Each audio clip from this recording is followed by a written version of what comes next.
Welcome, fellow history enthusiasts, to a captivating journey through the annals of American history.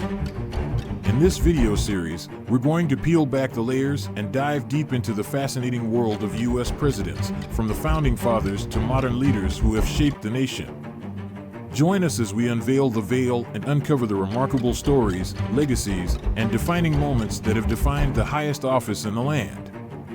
Get ready to explore the lives, challenges, and triumphs of the men who have guided the United States through its most pivotal moments. It's time to embark on an enlightening and inspiring voyage through the veil of U.S. presidents. Let's talk about our first president, George Washington, and the myth of his wooden teeth. Washington was plagued by dental problems throughout most of his adult life. He attributed the misfortune to cracking of walnuts in his youth, his friend John Adams wrote, though heredity must have played a part as well.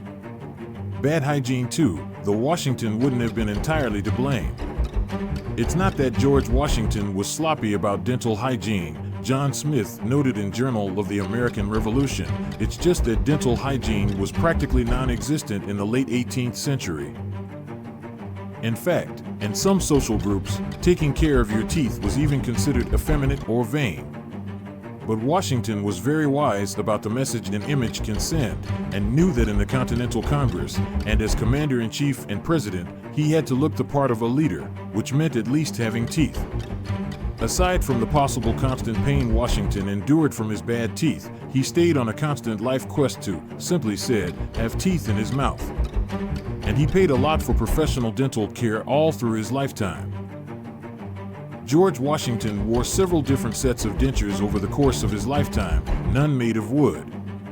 Instead, the dentists treating him would have used the cutting-edge materials of the time: bone, ivory, lead, brass, gold, and the castaway teeth of horses, donkeys, cows, and, yes, human beings.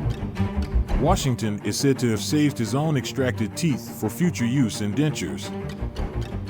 As to how and why the rumor of Washington's wooden teeth took hold in the first place, no one knows for sure, but there are two main theories, both based on the assumption that his dentures must have looked like they were made of wood.